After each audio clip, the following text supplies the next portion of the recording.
The Week in Bible Prophecy, a Prophecy Watchers podcast. Hello, I'm Gary Stearman of Prophecy Watchers, and I have a very special guest today. You're going to get to know him, and believe me, he is interesting. He's from Israel. His name is Avi Lipkin. Perhaps you've seen him with us before. Avi, welcome back. Better than being invited is to be invited back. I always love talking with you because you are so, to use a word, convivial, easy to talk to, and loaded with information. And since you're from Israel, what I thought we would do today is talk about what is really happening in Israel. Maybe the things that we don't see in the news. And we all pray for Israel, like on a 24-hour basis. And faithful Christians want to see Israel not only survive, but thrive. There is a quote in the Bible, I don't remember exactly from where, but everyone in Israel knows it, and everyone in Israel uses it. It's Netzach Yisrael lo yishaker.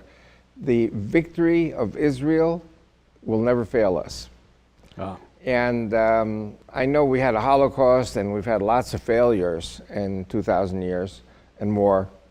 But at the end of the day, Israel comes out stronger every time.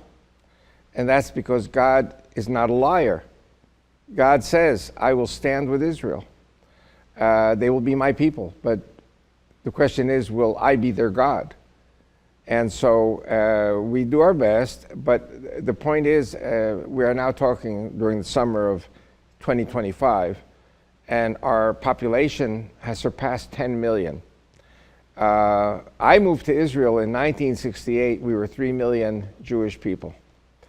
There was always 20% of our population was Arab, 20%. Today also it's 20%. So the population is 10 million, 20% are Muslims. 8 million of our people are Jewish, with quite a few hundreds of thousands of believers, or shall I say people not recognized by the rabbinate as Jews. And we see, as a result of the Islamic takeover in Europe, we see tens of thousands of Jews coming home, many with Christian spouses, or shall I say non-Jewish spouses, because for a lot of people in Israel, Christian is a very offensive term. Wow. So they say non-Jewish, to be politically correct. And, well, we must be politically correct. Yeah. And I have to tell you, I won't mention his name, but there's a podcaster in Israel who's not religious. He's a secular Jew, very nationalist. And we watch him all the time, Rachel and I and Aaron and Yaakov. We watch him, he's fantastic. So anyway, one day my son Aaron said, Daddy, I'm going to call this guy, we're going to get you done with a podcast with him. And we called him, he said, okay. So we start the interview. And I've spoken to you many times on interviews. I've been doing interviews with you 30 years. That's no joking around. Wow. 30 years. And by and large, everything that I said came true, more or less. Not because I'm a prophet, which I'm not, but because I listen to my wife. So my wife tells me, this is what's happening. Don't stray from what I'm saying. You know, so it's kind of like God. You know, you have fear of the Lord and you have fear of the wife. So I have fear of the wife also. So anyway, so I started explaining to him that we have a problem of Islamic terrorism in America. I claim there are 30 million Muslims in America. 10% of them are terrorists paid for by Qatar and other Islamic countries in the Middle East. And their plan is, if America doesn't do its job, they're going to bring America down with violence. So anyway, so 30 million, so 10% of them are terrorists, that's 3 million. How many Jews are there in America? 6 million. Married to 4 million Christians or non-Jews. That's 10 million. Then I had lunch. I don't know if I did this interview with you about the neo-Nazi I had lunch with. And he was asking me about, do I support defund the police? And I said, that's crazy. How can you support defund the police? And the neo-Nazi said, before the killing of George Floyd, there were 3 million militia members After the killing of George Floyd, there are 30 million. 10% are neo-Nazi. They're going to kill all the Jews in America. So you got 3 million Muslims, 3 million neo-Nazis. That's 6 million, versus 6 million Jews who absolutely will not listen to one word I'm saying. This is like Germany in the 1930s, where the Jews of Germany said, you know, we are sure here, nothing's ever going to happen. Hitler will never do anything that he said he's going to do. Then you have the black Muslims, the Nation of Islam of Louis Farrakhan, and they hate the Jews. You know why they hate the Jews? No. Because the Jews are liberals. Liberals means they're in favor of abortion. And what babies get aborted the most? Black babies. So the Jews are guilty of aborting millions of black babies. So they hate us for genocide. That's what the blacks say. That pathway of thought typifies, I think, Jewish life. There are so many conspiracies, so many anti-Jewish developments. We're always surprised when we turn on the news or read a book or however we get our information. We're always surprised at what an odd group of people pursue the Jews with the idea of getting them out of the way forever. And it happens over and over and over again, like the college campuses in America. Correct. Also, I've spoken about this for the last 35 years, and that is that the American college campuses, American colleges are profit-making organizations. They don't survive if they don't make a profit. And the Islamic countries are spending trillions of dollars to buy the influence in all of the American colleges. So the professors who basically came out of socialism or communism, they're from the Frankfurt School and the Leipzig School, they were there to turn the professors against the United States. And then came the Muslims, who were like a booster injection to increase the hatred of the American people and the American traditions and the American government and turn them into Muslims.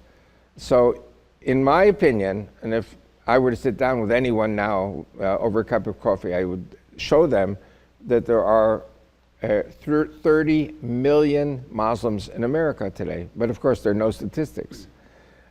So 3 million terrorists who are Muslim, 3 million terrorists who are neo-Nazi, and 4 million black Muslims who hate us for killing by abortion black children. That's 10 million people with weapons, 10 million with weapons, and their plan is to kill all the Jews in America. So my podcast with this guy in Israel was, we are going to see millions of Jews moving to Israel or facing imminent death. And, okay, this is where the guy cut it off. And he said, and there will be 4 million Christians coming with the 6 million Jews. He said, thank you very much, interview is over. That quick. That quick. And the guy was not a religious fanatic. He was just a secular Jew. And we have a problem that I would say maybe the most important purpose of my political party, the Bible Bloc Party, is to turn the hearts of the Jews to the Christians and turn the hearts of the Christians to the Jews. This business of anti-Semitism is a two-way street.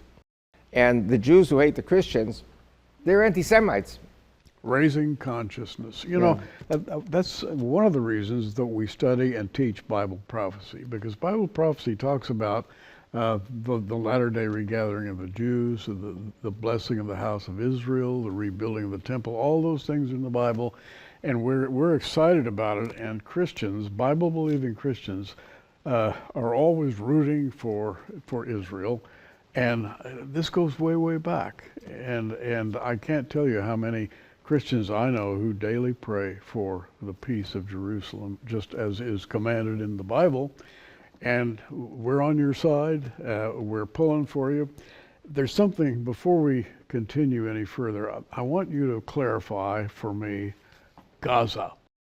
We all remember October 7th and this little strip of land down on the seaside in southern Israel is called Gaza. It has a horrible history going all the way back to the Philistines and the enemies of Israel.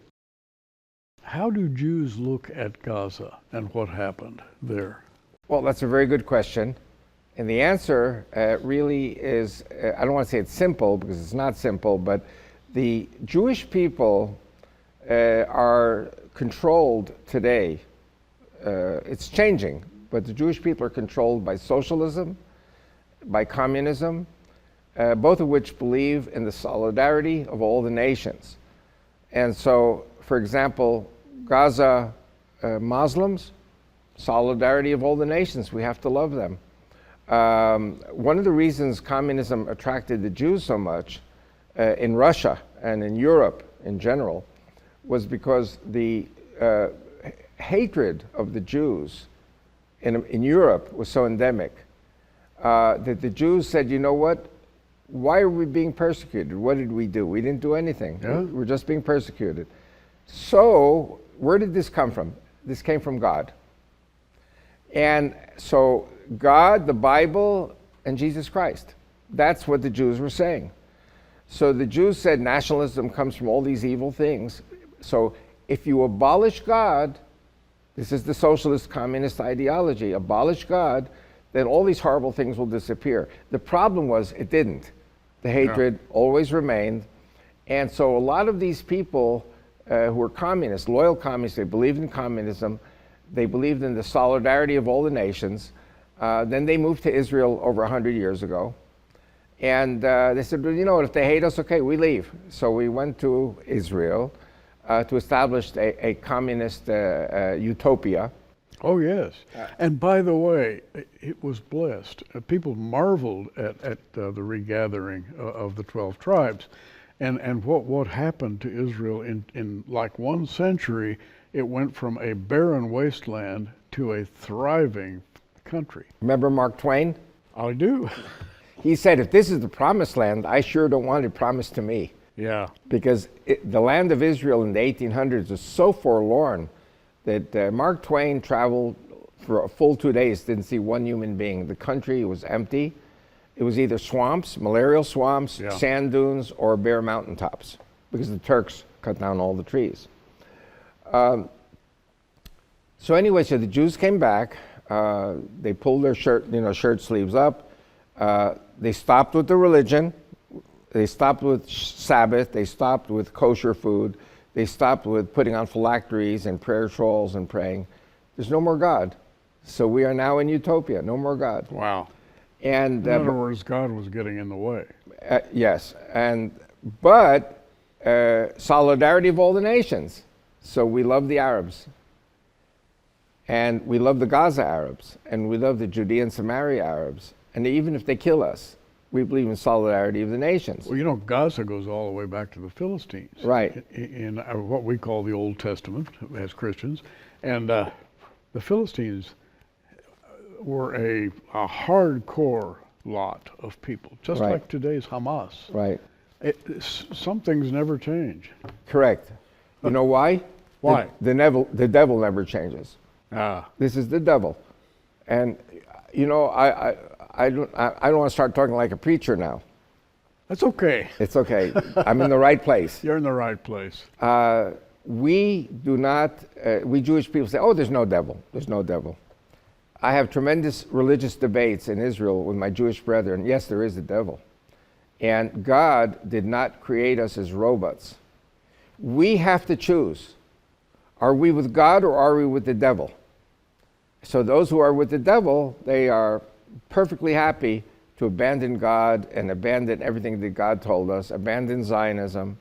And so what happens is you have, surrounding Gaza, you have an area called the Gaza envelope. And the Gaza envelope is made up of towns and kibbutzim and moshavim, made up of people who are a very high percentage of them are socialists and communists. And they love the Gaza Arabs.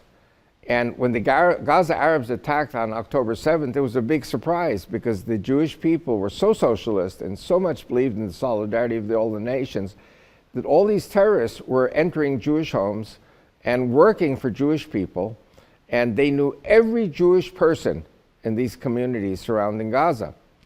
And they knew the Jews in order to kill them when the orders were given. It took 17 years It was a perfect con job. We were told, give us the money and we'll build Gaza up and there will be no war.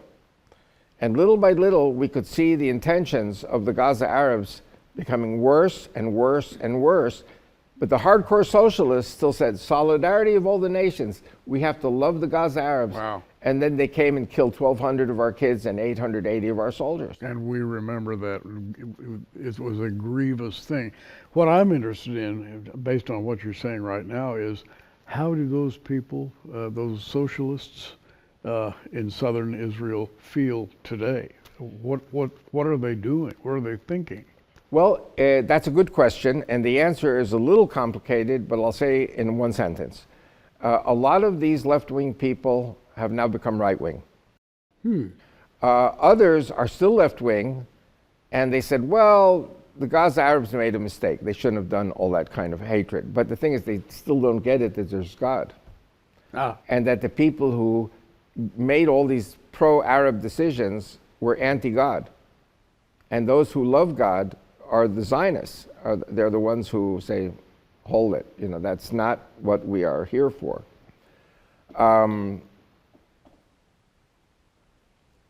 There are many, many people in the kibbutzim who have become right-wing.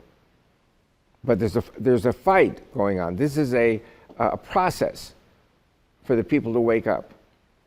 And so it's kind of like the Holocaust, that a lot of people became anti-Christian because of what the Nazis did, but it wasn't the Christians who did it. Right. Hitler killed millions of Christians in World War II. That's true. I want to stress something very important, and that is something, the word called the concept. So, for example, the socialists who took over power in 1920, and don't forget, 1922, Mussolini becomes the leader of Italy, and the right-wing nationalist Jews all flocked to Mussolini because he was a nationalist. And this was the time of the beginning of the Jewish nationalism. But the communists and socialists hated us. And so all the right-wing people were kicked out of their jobs, exiled from the country. By the way, I'm in exile from Israel. I'm here in America. Who's taking care of me? The modern-day Egypt, which is America. I go back to Israel. I can't get a job. They said to me, we know your views. You will never have a job. I never got a job. So 35 years I've been with the Christians. And I'm always saying to my fellow Jews, you know what, you guys need to go to church on Sunday to get to know the Christians. You remember getting to know you, getting to know all about. So the Jews say, no, the Christians in America are no different than the Christians in Germany or Russia or the European countries. Wow. Which persecuted us. If you don't go to church in America on Sunday, you don't know how good these people are and how much they love us. Well, we study Bible prophecy, and Bible prophecy tells us to love the 12 tribes because God has his hand on the 12 tribes and he has a future for them. And when we study Bible prophecy, we study about the future of Israel, about as well as the future of Christianity. Correct. But the problem with the Jews is, what's an anti-Semite? An anti-Semite is someone who says all Jews are bad. Yeah. And I say an anti-Semite is a Jew who says all the Christians are bad. That's what I'm dealing with in Israel with my Bible Block Party. Wow. But God has a reason for sending the Christians in massive numbers to Israel. When I moved to Israel, our Christian population was 2% Arab Christian. 2%. 1% was Catholic, 1% was Eastern Orthodox. And they hated each other, you know, for thousands of years of history between the Catholics and the Greek Orthodox. Then came 2 million Russian speakers from Russia. 1.6 million were Jewish. 400,000 of the people who moved to Israel are not Jewish, by the rabbinate way of thinking. Yes.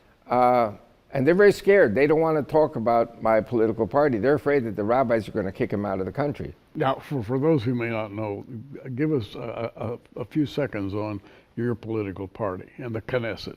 Very simple, in one sentence. You have, in our Knesset, a proportional representation system. So you have Muslims, and they are 10%, 20% of our Knesset, 120 deputies. So we have 10, 11, 12, it varies sometimes, Muslims in our Knesset. They represent a Muslim constituency. Christians today are 8% of our population, so they should have at least 8 or 9 members of Knesset. There's not even one.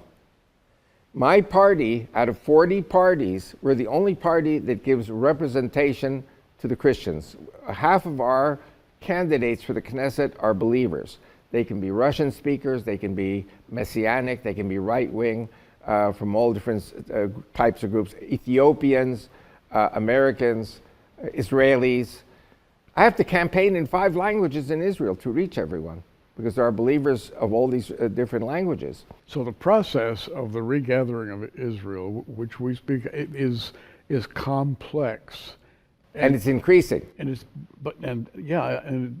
illuminate us a bit on the increase. How's that happen? Well, instead of 2%, they're 8% now. And I'm predicting that there's going to be a Holocaust in America, and millions of Jews and their Christian spouses are going to move to Israel, and so we're going to have the percentage of Christians going up maybe to 12%. Doesn't make them the majority, but how can it be that there's not even one deputy who's a Christian? So I'm working, my candidates, I'm the leader of the party, I'm a Jew. My number 2 is a Christian. My number 3 is a Jew. Number 4 is a Christian. We're the only party out of 40 parties with Christian candidates. Wow. Let me just review what you're saying. We all remember the Holocaust that drove the Jews back to Israel. Movies were made, books were written. It was a huge, huge thing. But now you're sitting across from me and you're saying something in America is going to drive Jews back to Israel. And very correct. Now, is this a common belief? Is this something that's spoken of in Jewish culture? History repeats itself. In Europe in the 1930s, and especially in Germany, nobody believed that Hitler would ever harm the Jews. Yeah. Because the Germans had been very good to the Jews in World War I. Kaiser Wilhelm, who was the leader of Germany in World War I, was the only leader to give kosher food to his Jewish soldiers. And the Jewish soldiers received more Iron Crosses for valor than their Christian compatriots. Wow. And so when... That story is not often told. It's not told at all. And once I heard Michael Savage saying that anyone who denies the veracity of the Jewish Holocaust is guilty of 2 sins, denying the Jewish Holocaust and denying the Christian Holocaust, because Hitler killed 7 million German Christians. When people say, where were the good Christians? They were dead. Hitler killed them. Got a point. That's why nobody stood up to defend the Jews. Now, fast forward to today, and those of us who are faithful and who read the Word of God and are basically boosters for the Jews and the Jewish cause are watching, we're looking across the Atlantic, and we're scratching our heads and saying, where from here? And we don't know. But you're saying something is developing in this country that's going to push more Jews back to Israel. To me, this is a fascinating point that is not often, if ever, brought up. Well, I studied Sovietology in college 50 years ago, 55 years ago, 60 years ago, getting old. Studied Sovietology, studied communism. Yeah. And I knew about the Leipzig School. I knew about the Frankfurt School, which was to send communist agents to America to take over the universities and to turn the American people against God, against Christianity. Forget about the Jews. Turn against God, turn against Christianity.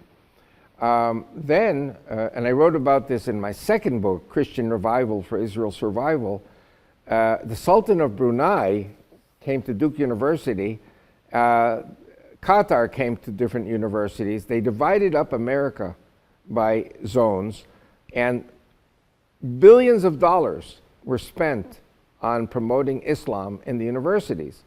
And the universities said yes, because they were getting all this free money. But it was strings attached. The strings attached was you will open an Arabic language department, Islamic studies department, And they said, we're going to send you our professors, because Americans know nothing about Islam. We'll send you our professors. Muslim professors are missionaries. They are Muslim missionaries. And we do see a rise in the Muslim faith in America these days. It's surprising. I was surprised. Maybe I shouldn't have been. Well, we did a show maybe 35 years ago. We did. And we knew all along. And my wife told me this 35 years ago, where the Muslims were saying the way to make America a Muslim country is to take over the universities, have thousands every year coming into each university with legal student visas. And all this will be paid for by the Islamic agenda. 150 years from now, America's a Muslim country. Then, when my wife retired a few years ago, she had been 30 years in the Israeli radio services monitoring the broadcasts. They said, we thought it was going to take 150 years. We were wrong. It's only going to take 30 years to make America a Muslim country. So, in my opinion, if you have 1,000 universities, and the 1,000 universities take in 500 students a year, that's 500,000. So America is dealing with an influx of 500,000 people, Islamic people, every year. And they come to America, and then what happens? Boys need girls. And they can marry Christian or Jewish or whatever American girls, have children with them, and the children are Muslim. And then once they marry an American girl, they get an American passport. And when they marry an American girl, an American passport, then they can bring in their parents and their siblings and their uncles and aunts and cousins. That's called chain immigration. And President Trump spoke about this, that this has to be stopped. So that's how we get to at least 500,000 immigrants a year with student visas. Then we've got the story that I've been hearing over and over again about private charter jets that are brought in with carrying Muslim illegals. The plane lands, goes to the end of the runway, doesn't go to the terminal, and then buses go up to the side of the plane, and all these Muslims get in these buses. Each one is given $5,000 in cash. And then they're sent up to Wisconsin or to Minnesota, to Maine, North Dakota, empty places. And Islamic communities are established. Islamic cities are established. Nobody's talking about this. So, and yet we do see the rise of Islam in America. It's been going on surreptitiously for 30 years. Everybody's wondering, wait a minute, how did this happen? And you're telling us how it happened. And bribery. This is not common knowledge in American society. You know, I have to tell you, I'm not angry. I'm not an angry person. I have a message, and my message is politically incorrect. The Jews do not want to hear it because the Jews love the Muslims and hate the Christians, because we see American Christians as the same as the European Christians that murdered us. And like I said, if you don't go to church on Sunday, if you are a Jew and you don't go to church on Sunday, you will never get to understand these people, the Christians. And if you don't read the New Testament, you're never going to understand that the New Testament is a Jewish book written for the Jews. And it's a beautiful book. I read the New Testament all the time. The New Testament is set in Jewish society. Correct. This was written for the Jews, by the Jews. So the Jews say to me, well, you want us to go to church on Sunday? Well, you know, we don't go to synagogue on Saturday. You want us to go to church on Sunday. We don't read the Old Testament. You want us to read the New Testament. And one of the things that scares the Jews the most about the Christians is you guys know the book, we don't know the book. And we Jewish people see America as the greatest country club on earth for the Jewish people. America so blesses the Jews, what Jew is going to say leave and go to Israel, which is permanently in a state of war with the surrounding Arabs and Muslims. Iran is not Arab, it's Muslim. So we're dealing with a very tough situation, and the bottom line is we are today a copy-paste of what happened to the Jews in Europe in the 1930s, where we were like deer with our eyes glazing over on the highway before we got hit. Wow, we've come to a point here, and I have something to ask at this point. Yeah. Back to Gaza. You know, the Philistines came thousands of years ago.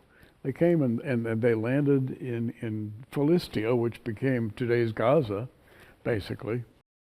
And that little slice of land has been a thorn in Israel's side for millennia. Correct.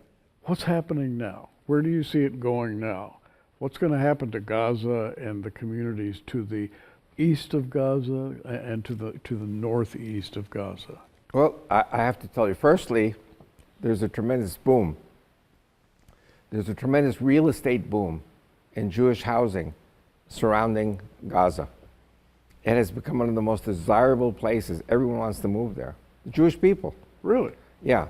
And even Hamas has said that they lost control over 80% of Gaza. Wow. So the Israeli army is slowly but surely closing in on Gaza. And our former foreign minister, Abba Eban, used to say that the Arabs never lose an opportunity to lose an opportunity. And they've been offered numerous times a Palestinian state, and every time they rejected it. Because what is the devil saying? Kill the Jew, kill the Jew, kill the Christian, kill the Christian. And that's what they're doing. And so I know that President Trump is sitting with Netanyahu all the time. They're talking. They're on the phone a lot. I think more than any other leader outside of America, Netanyahu has the attention of Trump. And President Trump, is saying, Palestinian state, Palestinian state. And you know what Netanyahu says? He says, okay, Palestinian state. On what conditions? Palestinians will never agree to the conditions, because their condition is to destroy Israel and kill all the Jews. We may be stupid, but we're not crazy. So you've answered my question. Yeah. What's happening to Gaza? Yeah. Well, the population of Gaza is 2 million Muslims. 1 million are begging to leave. And Israel is not talking about it, but we are finding ways and means to help Gaza residents to leave. They want to leave? Help them. Where would they go? There are many places. Okay. And many Arab territories. Islamic territories. Islamic territories. And I'll say something, of course, maybe I shouldn't say, because I always say things I shouldn't say. That's why I love to talk to you. You have a country called Indonesia. Yes. Indonesia is a Muslim country. It is Sunni Muslim. So it's the same Islam as the Gaza Muslims. Jakarta is sinking. The city is sinking. Mexico City also sinking. A tremendous rework has to happen to rebuild the capital of Indonesia. Most of these Gaza Arabs worked in construction in Israel. They can easily go to Indonesia. They can easily be paid well, take their families with them. Indonesia is so big. There are so many jungle islands, fertile islands, full of food, full of clean water. Indonesia, in my opinion, would be the best country in the world for the Arabs to go to. But all of this is now under negotiation. It could be that if I say this, then the Indonesians will say, no, we're not taking any of these Right. Gaza Arabs. Malaysia is another country with a Muslim majority. By the way, Indonesia, you know how many Jews there are in Indonesia? No idea. 20. In a country of 200 million Muslims, 20 Israelis, 20 Jews. You've counted them personally, I suppose. That's what I heard. Okay. I would say maybe 20 Israelis, 20 Jews and another 20 Israelis who are secretly there doing business, Yeah. There are Hindus and Buddhists on the island of Bali, which is Indonesia. But the Indonesian Muslims have very little tolerance for these pagan religions. Wow. And so what I'm saying is, when you start thinking, there are countries, Qatar built all of these residences for their Olympic Games. They're all empty now. They could easily take in 100,000 Gaza Arabs and situate them there in Qatar. There are other countries which could take them in. So it's going to happen. So half want to leave of their own accord. And the other half, when they see everyone else leaving, they'll probably leave too. I have to tell you one thing, very important, before you ask any more questions. Do you have a question? I have one big final question, but go ahead. I have a 3-year jail sentence in Switzerland for saying that Allah is the devil and Islam is a criminal psychosis. Islam is not a religion because they kill the Jews on Saturday, they kill the Christians on Sunday, they kill the Hindus, they kill the Buddhists, they kill the blacks, and then the Muslims kill each other. Now, you know, Allah is the greatest of all the liars and deceivers. They're very proud of that. He's called Al-Makr. Gaza follows a liar God. That God is the devil, because devil is the greatest of all the liars and deceivers and destroyers. So I said this in Switzerland in 2009. There was an election campaign there which I was supporting the Christian side. I got a 3-year jail sentence commuted to 10-year probation. I don't see myself going to Switzerland anytime soon. And I would think not. they are following me everywhere. Here in America, I'm on my home turf. Wow. I'm very happy here in America. I'm very happy with the Christians. You know, one of the good things about being a Jew is you can love the Southern Baptists and the Northern Baptists equally. You know the joke, what's the difference between Southern Baptists and Northern Baptists? Northern Baptists go to hell. So that's a Texas joke. But I love all Christians. You know, forgive me, I love Catholics. I love everybody. You know, I don't like the Pope and his politics, but I like, you know, or the popes and their politics. But I love all Christians. The Muslims, you have to send the Gaza Arabs to Muslim countries where there is no probability of an uprising or something against fellow Muslims. Avi Lipkin, as you can see, is very open in expressing his ideas about people, places, beliefs, history, well-read, well-versed. We're down to our final few minutes here, and I've been waiting for this opportunity to ask you a question. Sure. Americans want to know, and you've given us a great foundation to place our beliefs upon. But Americans really want to know what's going to happen in the Middle East in the next 10, 15 years. What can we expect? You know, I'm really going out on a limb this time. That's okay. Which is what I always do. But firstly, I have to say that President Trump is a gift from God. We already saw in his first term that he was a gift from God, and every promise he made, he kept. President Trump is going to change the course of history, and Netanyahu is going to help him. They're going to work together on this. The map of the Middle East is going to change. And I believe in the Bible. I believe in God. And when it says in the Bible, from the Nile to the Euphrates, we are almost at the Euphrates now.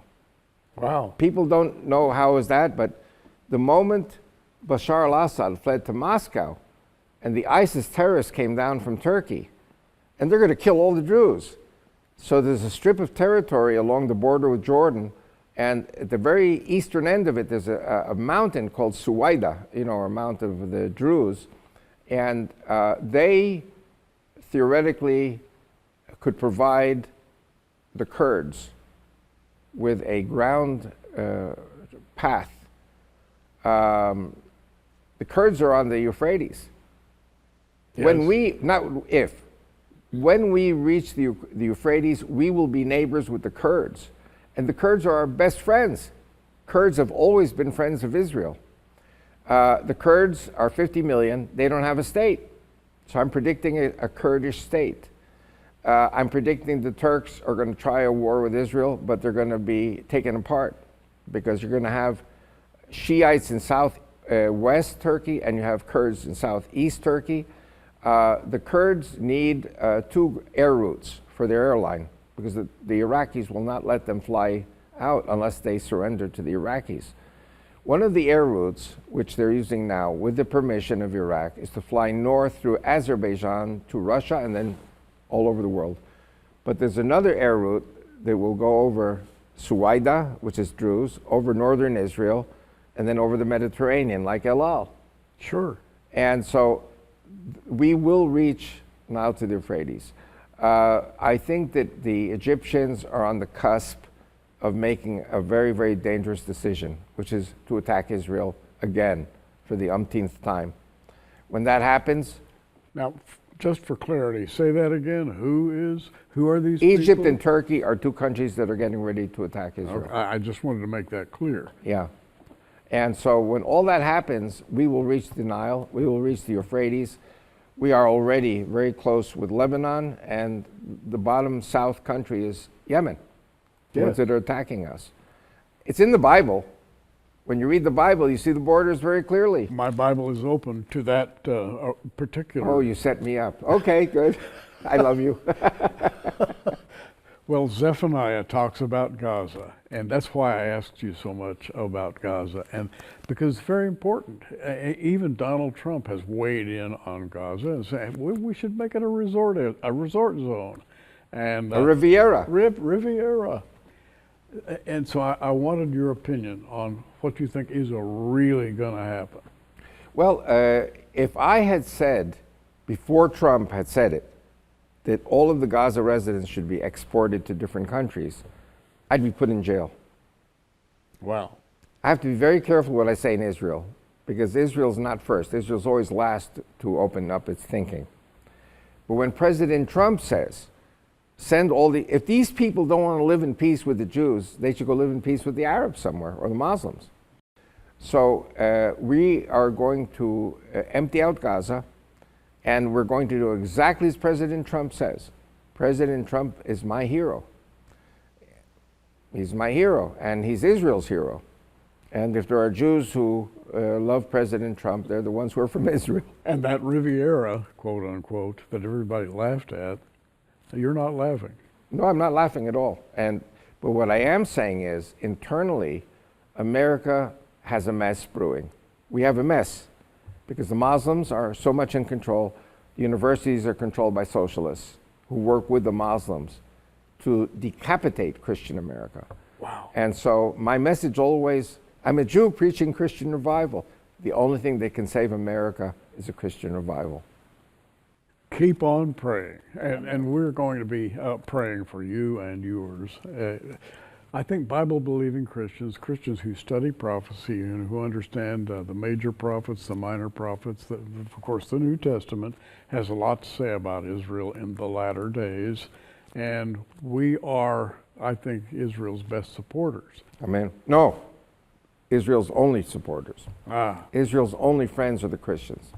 Well, and we shall continue to be. Amen. Avi, it's always so interesting to talk to you, and I know that when I ask a question, you're going to answer it straight up, and I really appreciate that. And maybe you're taking a little risk by being so frank. I don't know. And I agree that it's there, but you know, I'm 76. I've almost died a number of times. I've had a heart attack and a stent, and I've been sick so many times.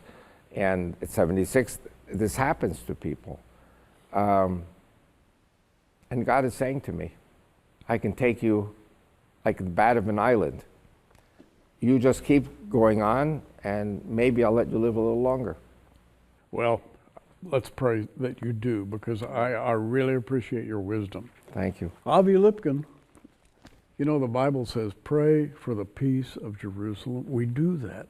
And I would just add a little footnote, pray for Avi Lipkin and his family. And for President Trump. And for Wow. Netanyahu. And you know, I think we're seeing just little hints of President Trump's consciousness concerning spiritual matters. Yes. And we hear him drop little comments here and there that suggest that, hey, maybe he's listening a little bit. And this is good. And I think he's a friend of Israel. I know he is. Avi Lipkin, God go with you, and we will see you soon. Amen. I'm Gary Stearman. You keep watching. We are